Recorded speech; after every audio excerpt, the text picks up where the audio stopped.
Good morning students. आज हमारा नया चैप्टर स्टार्ट होगा, chapter 17, human intervention in natural phenomena, forest and natural resource. Natural resources refer to the things that exist freely in nature such as forest, water, fossil fuels, animals, minerals, sunlight and air। क्या होते हैं natural resource? जो हमें freely nature में available हों, जिसके लिए हमें कोई कॉस्ट ना देनी पड़े। लाइक फॉरेस्ट हुआ, पानी हुआ, फ्यूल्स हैं, एनिमल्स का भी इस्तेमाल करते हैं हम हमारे डिफरेंट पर्पस के लिए। मिनरल्स का होता है यूटिलाइजेशन ह्यूमंस के थ्रू, सनलाइट और एयर, ये सारे नेचुरल रिसोर्सेज के लिए हमें कोई पेमेंट नहीं देना पड़ता, फ्रीली नेचर में अवेलेबल हैं। Nature has provided us with these resources in abundance. अब हमें नेचर ने क्या दिया है? ये सारे रिसोर्सेज दिए इन अबंडेंस, भारी मात्रा में, which are more than sufficient to satisfy our needs. However, we are over exploiting and manipulating nature by unhealthy and harmful practices। ठीक है, ये सारे ही इतने मात्रा में, इतनी अबंडेंस उसमें है, क्वांटिटी में, कि ये हमारी डेली बेसिस नीड्स को सेटिस्फाई करने के लिए सफिशिएंट है। उसके बावजूद भी हम इसका ओवर एक्सप्लॉइटिंग कर रहे हैं, नेचर को मैनिपुलेट कर रहे हैं by unhealthy and harmful practices. ऐसी प्रैक्टिसेस से जो नेचर के लिए भी और हमारे लिए भी अनहेल्दी हैं और हार्मफुल हैं। Forest are an important natural resource, और सबसे इम्पोर्टेंट नेचुरल रिसोर्स फॉरेस्ट है हमारे लिए। They not only provide us with oxygen and wood but also help in us in countless other ways. अब ये ना ही सिर्फ हमें ऑक्सीजन और वुड प्रोवाइड करते हैं, बल्कि अलग अलग काउंटलेस वेज में भी हमें हेल्प करते हैं। Some of the ways in which forest are valuable to human beings and the environment are shown in figure 17.1। अब देखिए, कुछ यहाँ पे एक हमें फिगर दिया गया है जहाँ हमें इसके बेनिफिट्स बताए गए हैं कि फॉरेस्ट की वैल्यूज़ ह्यूमन बींग्स के लिए। देखिए, सॉइल इरोजन को, फॉरेस्ट जो है सॉइल इरोजन को प्रिवेंट करता है, हमें टिम्बर देता है, क्लीन एयर देता है, हैबिटेट प्रोवाइड करता है, ऑक्सीजन देता है और फूड देता है। Forest are habitat to millions of plants, animals, birds and insects. जंगल हैं तो हज़ारों लाखों प्लांट्स, एनिमल्स, बर्ड्स, इंसेक्ट का घर है, हैबिटेट है।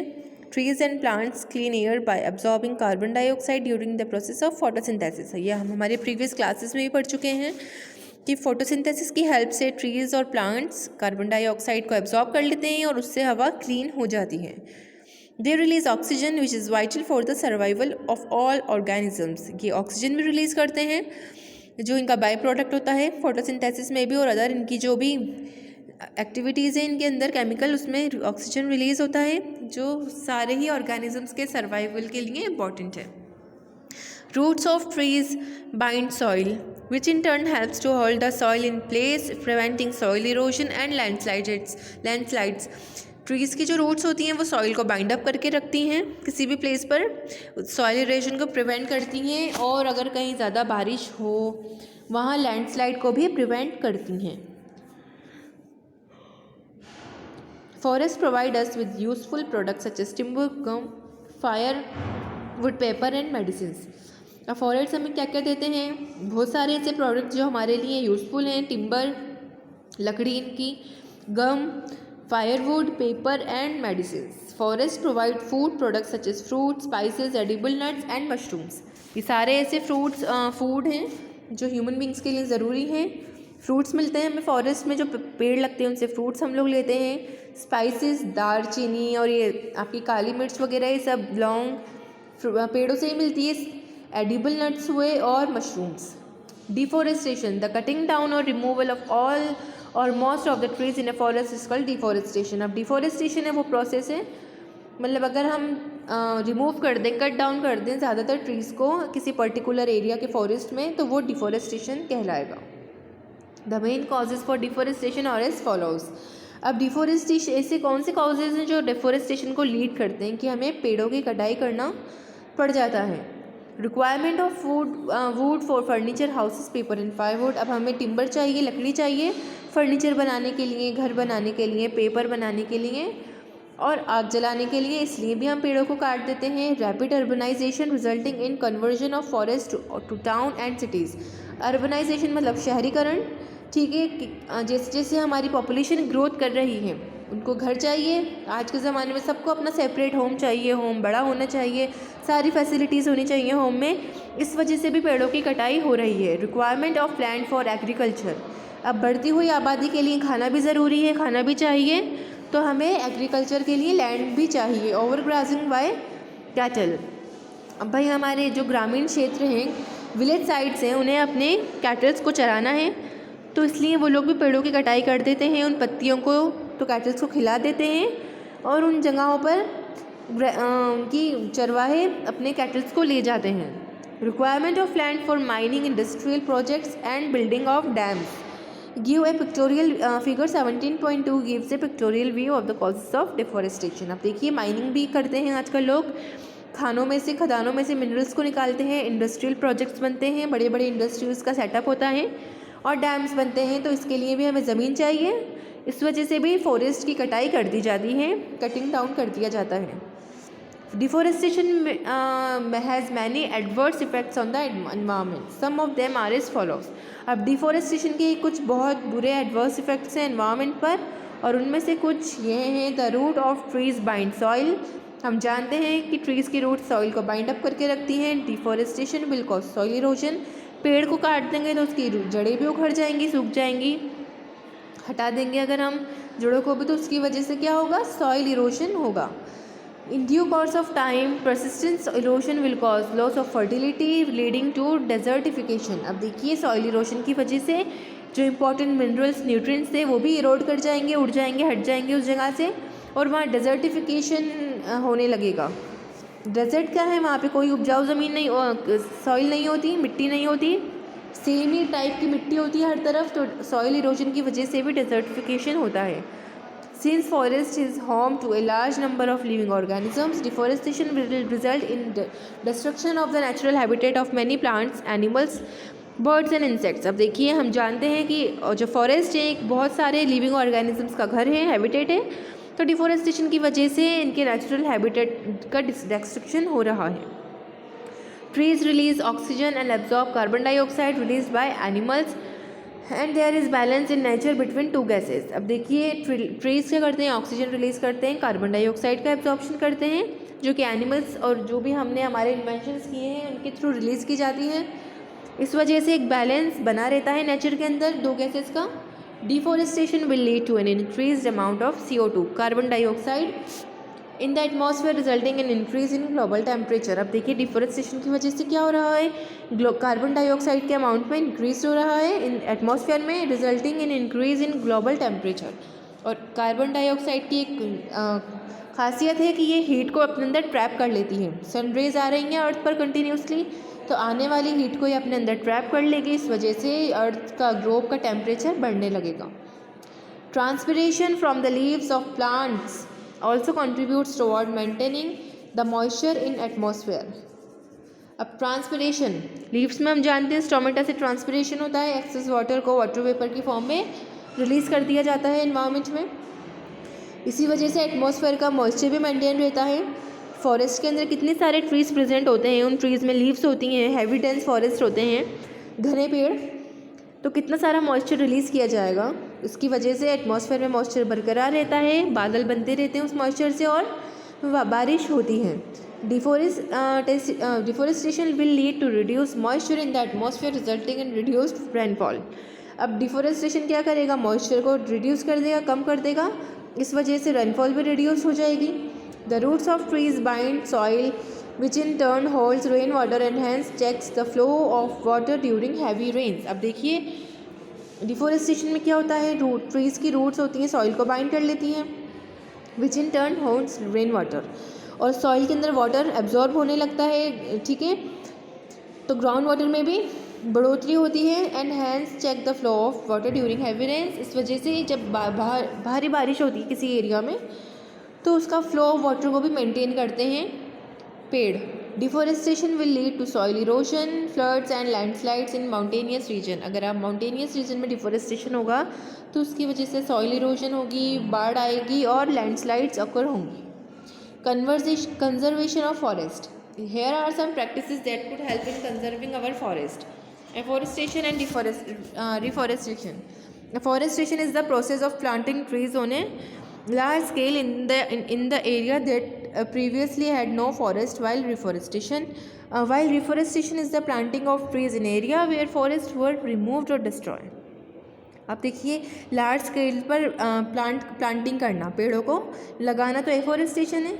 जहाँ पहले कोई फॉरेस्ट नहीं था वो तो एफॉरेस्टेशन है। फॉर एग्जांपल कोई ग्राउंड है, वहाँ कोई पेड़ नहीं है, अगर आप वहाँ बहुत सारे प्लांट्स ला के उगा देंगे तो वो तो एफॉरेस्टेशन कहलाएगा। लेकिन अगर पहले ही किसी एरिया में फॉरेस्ट प्रेजेंट था और हमने वहाँ पे पेड़ों को काट दिया, अगर हम उस एरिया में दोबारा पेड़ लगा रहे हैं तो वो रीफॉरेस्टेशन कहलाएगा। ठीक है, री वर्ड साइकिल के लिए इस्तेमाल की जाता है कि अगर आप दोबारा उसी जगह पे कोई चीज़ लाएंगे तो वो रिफॉरेस्टेशन कहलाएगा। Avoiding overgrazing excessive grazing on the same patch of land by grazing animals for extended periods. अब देखिए किसी पर्टिकुलर एरिया पर, सेम पैच ऑफ लैंड पर, किसी लैंड के किसी एरिया पर, पर्टिकुलर एरिया पर अगर अपन बार बार ग्राजिंग करवाए जाएंगे वहाँ पे, तो वो क्या कहलाएगी, ओवर ग्राजिंग कहलाएगी। अगर लंबे समय के लिए, ठीक है, लंबे समय के लिए किसी पर्टिकुलर एरिया पे अगर हम जानवरों को चराने लेके जा रहे हैं तो वो ओवर ग्राजिंग की कैटेगरी में आएगा। It results in barren land. अब ये लैंड को बैरन कर देता है, अनुपजाऊ बना देता है, इनफर्टाइल कर देता है। Over grazing can be avoided by rotational grazing. Different pieces of land can be used on rotation. अब आप देखिए रोटेशन कर सकते हैं आपकी नियर बाय लैंड्स पर। किसी पहले आप कुछ महीनों तक किसी एक पैच पे चराइए कुछ दिन, फिर दूसरी जगह चले जाइए, फिर तीसरी जगह, फिर वापस दूसरी जगह पर आ जाइए। तो ये रोटेशन से भी ओवर ग्राजिंग को प्रिवेंट किया जा सकता है और टाइम बाय टाइम आपके कैटल्स को चारा जो है वो भी प्रोवाइड हो सकता है इस चीज़ से। Collecting extra fodder in the rainy season. अब हम रेनी सीजन में जब भारी मात्रा में बारिश होती है तब खूब पैदावार होती है, हरी भरा पूरा एरिया हो जाता है, तब आप फॉडर को कलेक्ट करके रख सकते हैं।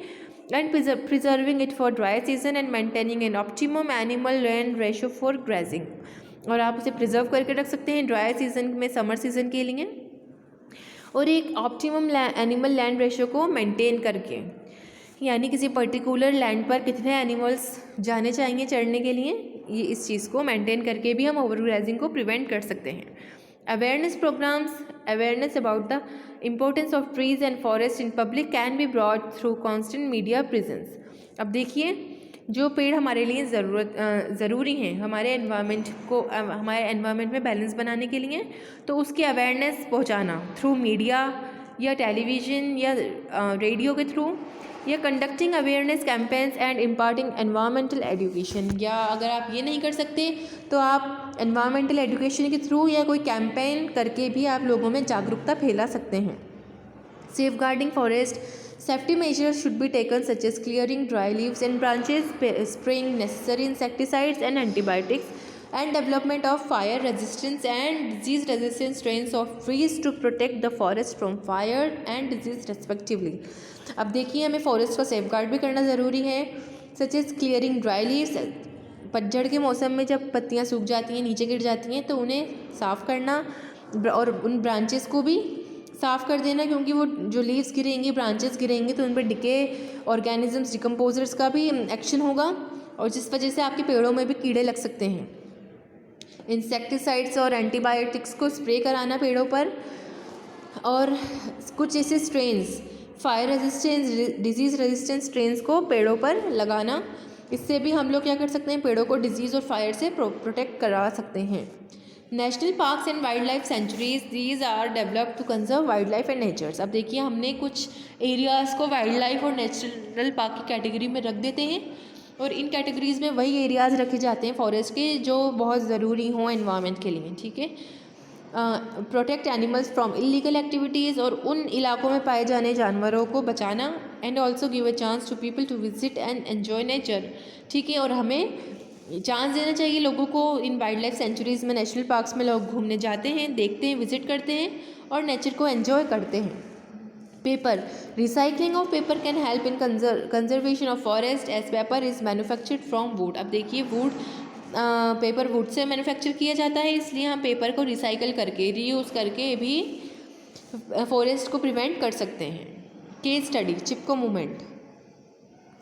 The Chipko movement took place in tehri Garhwal district of Uttarakhand in the early 1970s। अब ये चिपको मूवमेंट एक मूवमेंट हुआ था उत्तराखंड में, तहरी गढ़वाल डिस्ट्रिक्ट है, 1970 में हुआ था ये। The main objective was to prevent and stop cutting of trees by contractors.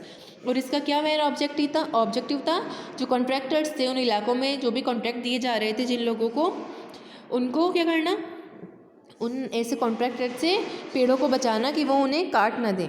Mister Sundarlal Bahuguna, a Gandhian activist and philosopher, enlightened the villagers by conveying the importance of trees in the environment to them. अब देखिए, एक सुंदरलाल बहुगुणा नाम के एक Gandhian activist थे, गांधीवाद पर वो चलते थे, एक फिलोसोफर थे।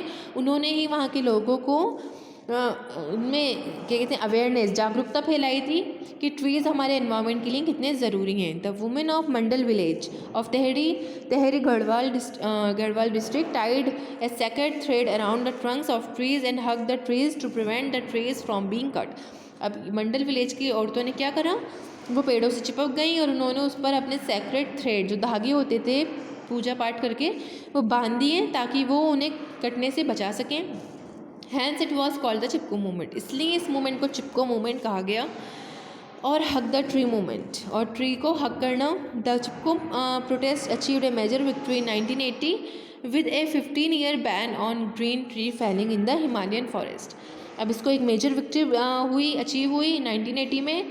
15 साल के लिए हरे भरे पेड़ों को, ग्रीन ट्रीज़ की कटिंग को रोक दिया गया हिमालयन फॉरेस्ट में, हिमालयन रीजन्स में। Over extraction of fossil fuels, ये अब हम नेक्स्ट चैप्टर में, नेक्स्ट वीडियो में देखेंगे। इस वीडियो में इतना ही। Thank you.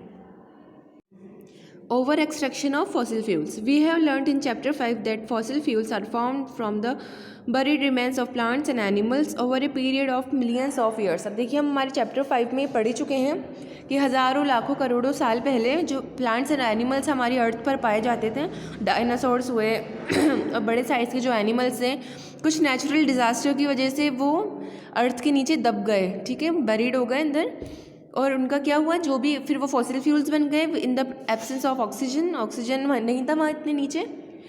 फिर coal, petroleum and natural gas are examples of fossil fuels, ठीक है। फॉसिल फ्यूल्स में वो ये 3 कैटेगरीज हैं, कोल, पेट्रोलियम एंड नेचुरल गैस, ठीक है। तो उनका क्या हुआ, डिकम्पोज जब हुआ ऑक्सीजन के एब्सेंस में, तो वो इन 3 चीज़ों में कन्वर्ट हो गए, प्लांट्स और एनिमल्स। और एनिमल्स भी काफ़ी बड़े बड़े साइज़ के पाए जाते थे लाखों करोड़ों साल पहले डायनासोर्स थे और उनकी कई स्पेशीज़ थी। They are present in limited quantities, ठीक है। तो अब वो ये क्या है, फॉसिल फ्यूल्स एक लिमिटेड क्वांटिटी में प्रेजेंट है, क्वांटिटी हालांकि बहुत ज़्यादा है पर फिर भी लिमिटेड है, एक पीरियड ऑफ टाइम तक ये चलेंगी। Their over use should therefore be avoided, इसलिए हमें इन फॉसिल फ्यूल का ओवर यूज़, ज़रूरत से ज़्यादा इस्तेमाल इनका अवॉइड करना चाहिए हमें। Fossil fuels are one of the major sources of energy generation. अब एनर्जी जनरेशन के लिए, एनर्जी प्रोडक्शन के लिए फॉसिल फ्यूल्स एक मेजर सोर्स है। आपने देखा है, हम देखते ही हैं, कोल हर घर में पाया जाता है, ज़्यादातर मेनली घरों में नेचुरल गैस पाई जाती हैं, जो हमारे CNG सिलेंडर्स होते हैं, ये कंप्रेस्ड नेचुरल गैस के तो होते हैं। तो फॉसिल फ्यूल्स का इस्तेमाल हम ज़्यादातर हमारे घरों पर देखने को मिलता है। Despite their limited stocks, we are overextracting them and soon we will run out of the existing stock. अब हम ये बात जानते हैं कि एक लिमिटेड क्वांटिटी में प्रेजेंट है हमारे नेचर में, उसके बाद भी हम इनका एक्सट्रैक्शन, यानी ये जहाँ प्रेजेंट है वहाँ से इन्हें निकालना, उसे एक्सट्रैक्शन कहते हैं। तो हम इन्हें ओवर एक्सट्रैक्टिंग कर रहे हैं, उनका काफ़ी यूज़ कर रहे हैं भारी मात्रा में। अब देखिए, सबके घरों पे गैस सिलेंडर्स पाए जाते हैं, ये भी एक नेचुरल गैस से ही निकलता है। उसकी गैस LPG गैस होती है, उनमें liquefied petroleum gas. The major consequences of over extraction of fossil fuels are given below. अब देखिए, कुछ कॉन्सिक्वेंसेज दिए गए हैं यहाँ पे, और वो कैसे होंगे अगर हम फॉसिल फ्यूल्स का ओवर एक्सट्रैक्शन करेंगे, इनको ज़्यादा से ज़्यादा निकालेंगे, इनका ज़्यादा उपयोग इस्तेमाल करेंगे, तो हमें ये कॉन्सिक्वेंसेस देखने को मिल सकते हैं। फर्स्ट है energy crisis. We are dependent on fossil fuels for more than 80% of our average energy requirements all over the world. If we do not control the usage और shift to other energy resources, we may have to face a crisis in the immediate future. अब अब देखिए, ये बात हम सब जानते हैं कि फॉसिल फ्यूल्स पर सबसे ज़्यादा हम सब डिपेंड करते हैं ह्यूमन हमारी एनर्जी के लिए, जो पूरे ऑल ओवर वर्ल्ड की एवरेज एनर्जी है, यानी 80% आया है यहाँ पे कि हम फॉसिल फ्यूल्स पर डिपेंड करते हैं हमारी एनर्जी जनरेशन के लिए। ठीक है, जितने भी हमारे रिक्वायरमेंट्स हैं, हम लोगों के घरों में गैस सिलेंडर से एक ये एग्जांपल, सबसे कॉमन एग्जांपल है गैस सिलेंडर्स का, ये कंप्रेस्ड नेचुरल गैस एलपीजी। और जितने भी हम लोग हैं, हम सबके पास कार्स व्हीकल्स हैं, तो हम पेट्रोल का इस्तेमाल करते हैं, कुछ सीएनजी से चलने वाले सिलेंडर्स भी होते हैं, कुछ कार्स वगैरह में गैस सिलेंडर्स लगे होते हैं, उससे वो कार्स रन करती हैं। तो ये सब फॉसिल फ्यूल से ही हमें मिल रही हैं सारी चीज़ें। तो अब आप खुद सोच सकते हैं कि दुनिया में ज़्यादातर लोग 80% किस पर डिपेंड है, हम फॉसिल फ्यूल्स पे, क्योंकि हमारे व्हीकल्स, हमें खाना बनाना है, जो कुछ भी हमारी रिक्वायरमेंट्स है वो सब हमें फॉसिल फ्यूल से ही मिल रही हैं। 80%, नॉट 100%। Environmental degradation due to mining of coal. अब देखिए, हम कोल की माइनिंग करते हैं, निकालते हैं, खाने खोदते हैं कोल की, तो एनवायरमेंटल डिग्रेडेशन हो रहा है बड़ी बड़ी खाने खोदने से। सपोज़ कीजिए किसी जंगल के नीचे कोल की खान निकल गई, तो उस जंगल को काटना पड़ जाएगा उस कोल तक पहुंचने के लिए हमें। वहाँ पे आसपास रहने वाले जितने भी फ्लावर्स की स्पेशीज़ हैं, जिसे हम फ्लोरा कहते हैं, और एनिमल स्पेशीज़ जिसे हम फ्योना कहते हैं, तो ये कितनी ज़्यादा अफेक्ट हो जाएंगी।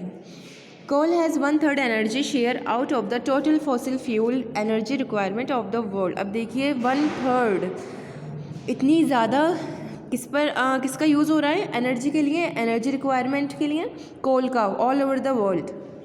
It is extracted on a large scale through mining, which involves removal of trees and other vegetation and then blasting away hundreds of feet of the earth below। अब मैंने आपको बता दिया कि जितने भी वेजिटेशन होंगे, जो भी फ्लोरा होगी उस एरिया की, जहाँ कोल की माइनिंग होगी, तो उसको हमें हटाना पड़ेगा। ठीक है, सपोज़ कर लीजिए कोई पहाड़ बीच में आ रहा है, तो उस पहाड़ को भी हम ब्लास्ट से हटा देंगे, खोद देंगे, तो वो भी एक एनवायरमेंटल डिग्रेडेशन का कॉज है। जितने भी हमारे हिल्स वगैरह होते हैं, ये अर्थक्वेक से हमें प्रिवेंशन देते हैं। बादलों को, जो बारिश के बादल होते हैं, उन्हें रोक कर रखते हैं। पहाड़ों से टकरा के बारिश होती है खूब। तो जिस भी एरिया में हम कोल की माइनिंग करेंगे और जो भी वहाँ की चीज़ को हम हटा के वहाँ पे खदान खोद रहे हैं, तो उसकी वजह से उस पर्टिकुलर एरिया में एनवायरमेंटल डिग्रेडेशन तो होगा ही होगा। फिर हम एक चीज़ और कर रहे हैं, ब्लास्ट, ताकि हम 100 फीट तक अर्थ को, देखिए हम खोदेंगे खुद अपने हाथ से या मशीन से, तो कितना वक्त लग जाएगा अर्थ में गड्ढा खोदने में। लेकिन अगर आप वहीं कोई भारी एक्सप्लोसिव लगा के आप ब्लास्ट कर दो, तो कितना इजीली वो वहाँ पे एक बड़ा सा हॉल बन जाएगा, फिर आप खुदाई करते रहो आराम से। तो ये भी क्या है, एक मेजर एनवायरमेंटल डिग्रेडेशन का है cause. Active abandoned mines have to be properly managed, otherwise the water that flows through them can become highly contaminated with toxic heavy metals such as selenium, arsenic, mercury and lead, which are harmful for both plants and animal life। अब देखिए, जितनी भी active mines हैं या abundant mines है, abundant मतलब जो कि अब इस्तेमाल में नहीं ली जा रही हैं, ऐसे ही पड़ी हैं, तो इन माइंस का जो मैनेजमेंट है वो प्रॉपर वे में होना ज़रूरी है। ठीक है, क्योंकि हम लोग खड्डे खोदते हैं, हम जानते हैं अंडरग्राउंड वाटर है, सपोज़ करिए वहाँ पे कोई वाटर का सोर्स है और हमने ब्लास्ट करा, तो वो वाटर उस माइन में एंटर कर गया, या कुछ लीकेज उस माइन से कोई नियर बाय वाटर बॉडी है उसमें जाने लगा।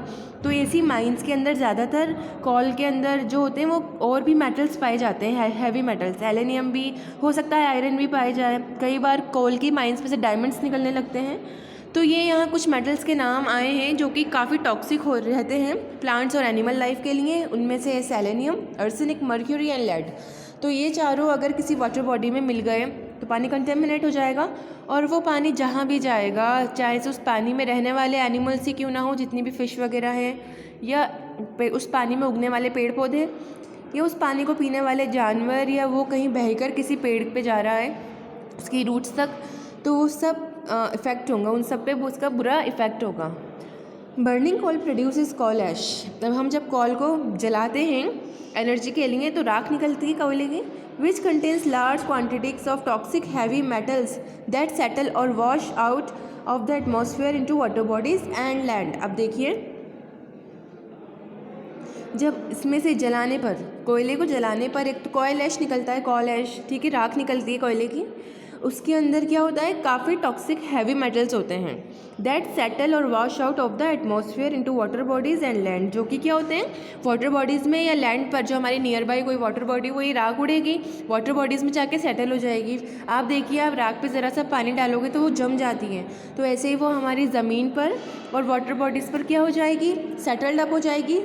और ये क्या करेगा, एक एनवायरमेंटल डिग्रेडेशन है, क्योंकि इसमें हैवी मेटल्स पाए जाते हैं और ये प्लांट्स और एनिमल्स के लिए टॉक्सिक हैं।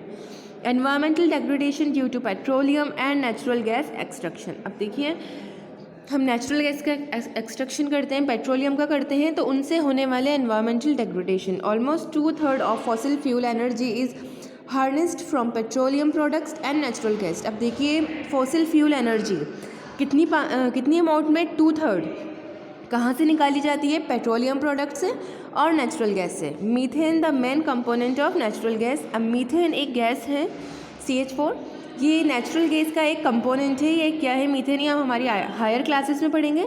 इसे greenhouse gas and can trap solar heat more effectively than carbon dioxide. अब देखिए, हम अभी तक CO2 कार्बन डाइऑक्साइड के बारे में पढ़ते आ रहे थे कि ये ग्लोबल वार्मिंग का एक मेजर कॉज है।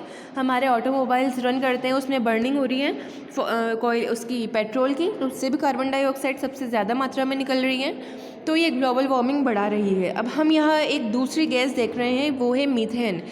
ये कार्बन डाइऑक्साइड से भी ज़्यादा इफेक्टिवली सोलर हीट को अपने अंदर ट्रैप कर लेती हैं। अब इसके अंदर आप देखिए, एनवायरनमेंट में मीथेन का ज़्यादा होगा अमाउंट, तो ज़्यादा से ज़्यादा सोलर हीट ये अपने अंदर ट्रैप कर लेगी और नॉर्मली ग्लोब का टेम्परेचर बढ़ जाएगा। Oil wells drilled on land as well as sea can destroy natural habitats. अब देखिए, ऑयल के जो वेल्स होते हैं, कुएँ होते हैं, जिन्हें हम सी में भी पाए जाते हैं, हमारे बॉम्बे या गुजरात से थोड़ा आगे हैं, 200-300 किलोमीटर उसमें सी में, वहाँ पर होता है इसके नेचुरल गैस के हैं वेल्स। तो ऑयल वेल्स जो है, जो हम लोग ज़मीन से या सी से ड्रिल कर रहे हैं, वो भी नेचुरल हैबिटेट को डिस्ट्रॉय कर रहे हैं। They also require deforestation for construction of roads and laying a network of pipelines. Another harmful effect is oil spills during transportation. अब इसलिए ये जो तेल के कुएँ खोदने के लिए डिफोरेस्टेशन करना पड़ता है वहाँ पे। अगर कोई उस एरिया में जहाँ हम तेल का कुआँ खोदने वाले हैं वहाँ पेड़ हैं, तो हमें उसकी कटाई करनी पड़ेगी। फॉर कंस्ट्रक्शन ऑफ रोड्स, ठीक है। अब कंस्ट्रक्शन ऑफ रोड्स के लिए भी हमें डिफोरेस्टेशन करना पड़ रहा है। Laying a network of pipelines, अब हम लोग पाइपलाइंस डालते हैं, सीवेज की पाइपलाइन भी डालते हैं, पानी की भी डालते हैं, तो इन पाइपलाइंस को डालने के लिए भी हमें डिफोरेस्टेशन करना पड़ेगा। Another harmful effect is oil spill. हाँ, अब देखिए, कई बार हम लोग टीवी में देखते हैं, ज़्यादातर समुद्री, अभी मॉरिशस में हुआ था, एक बड़ा सा टैंकर था, सी का जहाज़ था, जिसमें ऑयल कैरी किया जा रहा था, वो पूरा का पूरा ऑयल समुद्र में गिर गया। अब आपने देखा होगा कि ऑयल वाटर के ऊपर फ्लोट करने लगता है, ठीक है, तब वो बहुत बड़ी मात्रा में क्या है, ऊपर उसके ऊपर लेयरिंग हो गई ऑयल की वाटर के, और अंदर जो रहने वाले जितनी भी फिश वगैरह है उन्हें ऑक्सीजन नहीं मिलेगा, क्योंकि ऊपर ऑयल कवर कर लेगा वाटर की सरफेस को। तो ये भी एक हार्मफुल इफेक्ट है एनवायरनमेंट के लिए, कि अगर हम लोग ऑयल का ट्रांसपोर्टेशन कर रहे हैं और वो गिर जाए, स्पिल हो जाए, तो इससे भी काफ़ी भारी मात्रा में एनवायरमेंटल डिग्रेडेशन होता है। Air pollution, coal, natural gas and petroleum products are extensively used as fuel. अब देखिए, 3 चीज़ें हैं जो एज ए फ्यूल हम लोग इस्तेमाल करते हैं। The combustion of these fuels produces carbon dioxide and harmful pollutants such as carbon monoxide, oxides of nitrogen and sulfur and particulate matter. Particulate matter क्या होते हैं? soot, fly ash and lead particles. इतने ये particulate matter बहुत minute particles होते हैं, जो कि हवा के साथ जो एटमॉस्फेयर है वहाँ पे मिल जाते हैं, और जब हम उस एरिया में जो भी लोग हैं या एनिमल्स हैं वो लोग सांस ले रहे हैं, तो ईज़िली हमारे नोज़ से हमारे लंग्स तक पहुँच जाते हैं। उनमें से कुछ तो बहुत पॉइजनस होते हैं, जो हमें काफ़ी सारी सांस की बीमारियाँ, अस्थमा या कुछ भी हो जाता है उससे, और कुछ ऐसे होते हैं कि डेड भी हो सकती है इन पार्टिकुलेट की वजह से, पार्टिकुलेट मैटर की वजह से। तो उसमें ये सूट आया है, फ्लाई ऐश और लेड पार्टिकल्स। लेड भी एक एलिमेंट है, ये भी बहुत माइन्यूट पार्टिकल्स में टूट सकता है, जो हमारी इजीली आंखों से विजिबल भी नहीं हो और सांस लेने पे इजीली हमारे लंग्स में एंटर कर सकता है। तो एयर पोल्यूशन के इस पैराग्राफ में है कि ये 3 हैं हमारे पास फ्यूल्स, जिसे हम एज ए फ्यूल यूज़ करते हैं, कॉल, नेचुरल गैस और पेट्रोलियम। अब हम इनका बर्निंग हमें पहले भी समझा चुकी हूँ कि जब भी हम इन 3 फॉसिल फ्यूल्स का या किसी भी फॉसिल फ्यूल्स को हम बर्न करेंगे तो carbon dioxide, carbon monoxides, oxides of nitrogen and sulphur, ऐसी पॉइजनस जो हमारे इंसानों के लिए और एज वेल एज प्लांट्स के लिए हार्मफुल हैं, ऐसी हार्मफुल गैसेस का रिलीज़ होता है एनवायरनमेंट में, जिसकी वजह से एयर पॉल्यूशन बढ़ता है। Carbon dioxide being a greenhouse gas leads to global warming. Carbon monoxide decreases the oxygen carrying capacity of blood. अब देखिए आप, CO2 गैस तो हीट ट्रैप कर रही है एनवायरनमेंट में, और कार्बन मोनोऑक्साइड भी एक रिलीज़ हो रही है। पेट्रोल पंप से कितनी सारी चीज़ें दे रही हैं हमें, कार्बन डाइऑक्साइड भी दे रहे हैं, कार्बन मोनोऑक्साइड भी दे रहे हैं। एक तो ग्लोबल वार्मिंग कर रही है, दूसरी कार्बन मोनोऑक्साइड हमारे ब्लड के अंदर जो हीमोग्लोबिन है उसको ये डिजनरेट करती है। ऑक्सीजन कैरिंग कैपेसिटी, क्योंकि जो ऑक्सीजन है वो हीमोग्लोबिन एक आयरन का कंपाउंड होता है जो हमारे ब्लड को रेड कलर प्रोवाइड करवाता है, उस हीमोग्लोबिन में बाइंड अप हो जाती है, जिसकी वजह से ऑक्सीजन तो कैसे होगा बाइंड अप जब कार्बन मोनोऑक्साइड होगी तो ऑक्सीजन कैरिंग कैपेसिटी ब्लड की घटा देती है carbon monoxide. Oxides of sulphur and nitrogen are responsible for acid rain. अब देखा आपने, सुना है, कई बार सुनने में आता है दिल्ली में सबसे ज़्यादा एसिड रेन होती है, तो क्योंकि कितनी ज़्यादा व्हीकल्स इस्तेमाल किए जाते हैं दिल्ली में, तो वहाँ पे क्या होता है, oxides of nitrogen and sulphur जब अच्छे से कंबशन नहीं हो पाता, टोटल कंबशन नहीं हो पाता फ्यूल्स का अच्छे से, तो हार्मफुल गैसेस रिलीज़ होती हैं। और ये 2 मेजर हार्मफुल गैसेस हैं जो एसिड रेन करती हैं। ये ईजीली एटमॉस्फेयर में जो वाटर वेपर के क्लाउड्स हैं उसमें मिल जाती हैं और पानी के साथ घुलकर ज़मीन पर आ जाएंगी, प्रेसिपिटेशन होगा और वो आपके हाथों पर, सर पे, मुंह पे गिरेंगी, तो आपको इरिटेशन फील होगा। Conservation of fossil fuels.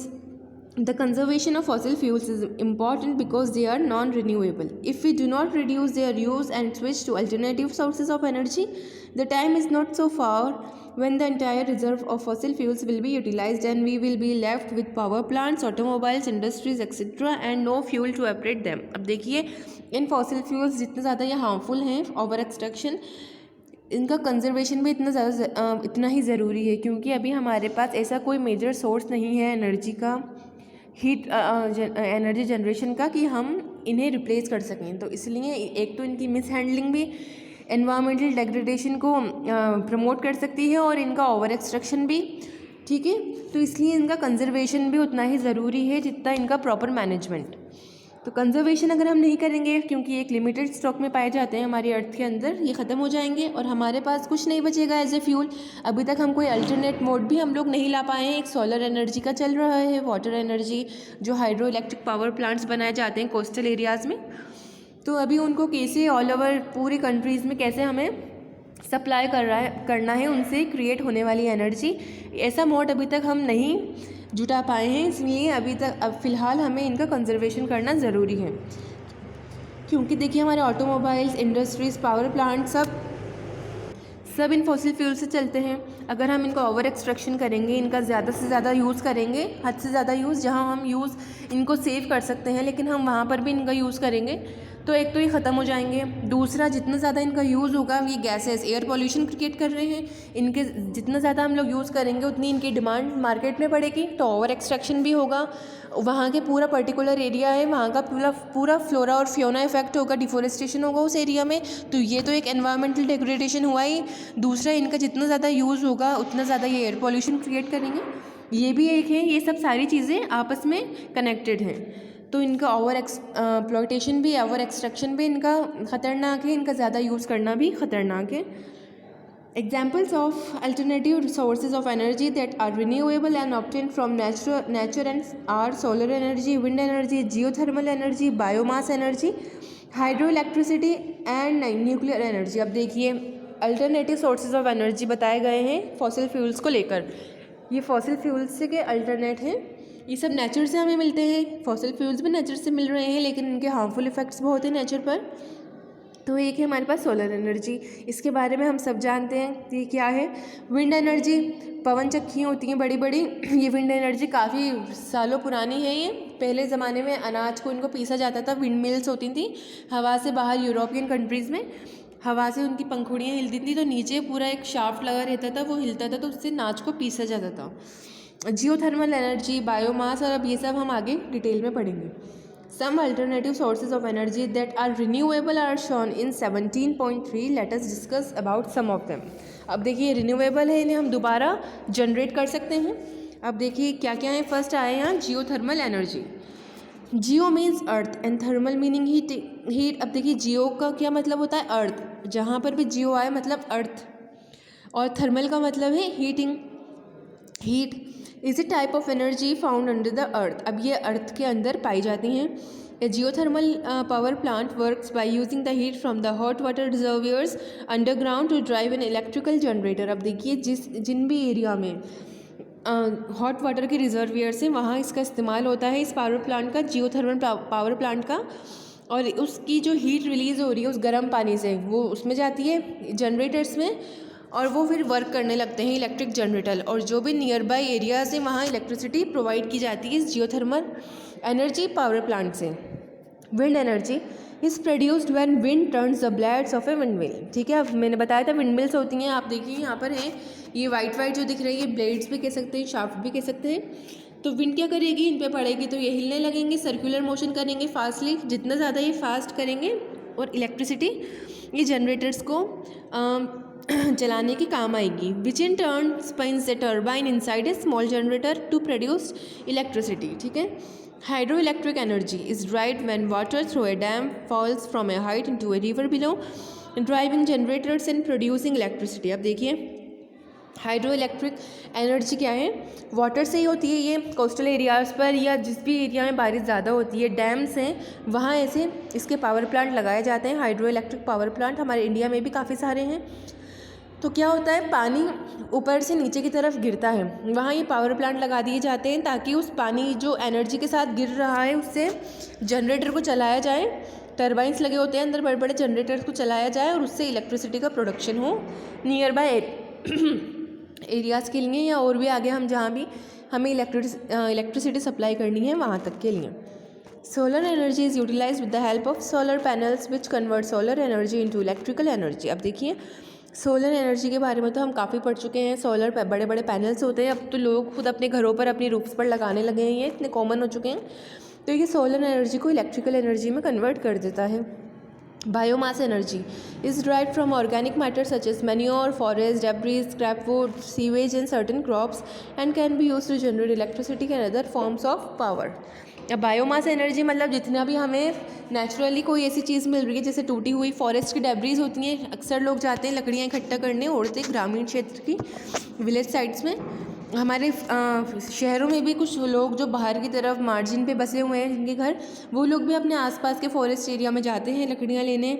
Scrap would है, सीवेज है, मैन्योर है, तो इन सबको जलाकर, आप जानते होंगे काउडंग, तो उसको भी क्या करते हैं हम लोग, काउडंग को सुखा देते हैं और उसको जलाते हैं. ठीक है. एंड सर्टेन क्रॉप्स, तो इन्हें जलाकर इनको कंबशन करके भी हमें इलेक्ट्रिसिटी का जनरेशन हम कर सकते हैं. और अदर फॉर्म्स ऑफ पावर का भी, और जो अलग फॉर्म्स हैं पावर की, उनका भी जनरेशन इन बायोमास एनर्जी के थ्रू किया जा सकता है. Nuclear energy is released by the splitting और combining of nuclei of atoms which is used to convert water into steam that drives generator and produces an electricity. अब देखिए nuclear energy के अंदर कुछ एलिमेंट्स लिए जाते हैं, हैवी एलिमेंट्स, एक्टिनॉइड्स, लैंथेनॉइड्स से भी हैवी. हम आपने देखी होगी पूरी सीरीज़ इसकी. तो हैवी एलिमेंट्स का यूज़ किया जाता है. ये स्प्लिट होते हैं, इनमें स्प्लिटिंग होता है इनके पावर प्लांट्स में. ये और combining of nuclei of atoms, या दो एटम्स की जो न्यूक्लियस होते हैं, न्यूक्लियाई होते हैं, उनको आपस में जोड़ देना.